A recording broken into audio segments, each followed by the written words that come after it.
And moving on here, shares of Uber and Lyft steering to the upside, and that's following a California court's ruling on allowing the rideshare companies to classify their gig workers as independent contractors instead of employees. Now, this removes some of the future regulatory risks, and just looking at the stock reaction here, I have it up on the Wi-Fi Interactive as well. You can see Uber up 7%, DoorDash also up 7%, Lyft up 8%, although a much smaller square there. And let's just check and see how this compares to the year to date.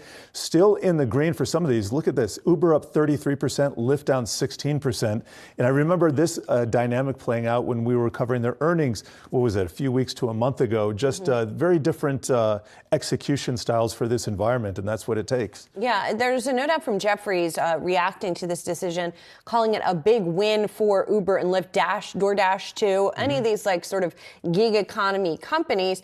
Basically, the estimates here is that Uber, Dash, and Lyft avoided $170 million for Uber, $100 million for Dash, and $20 million for Lyft in EBITDA headwinds. In other words, it would have cost these companies a lot more money had this gone through because of these workers being classified in a different way.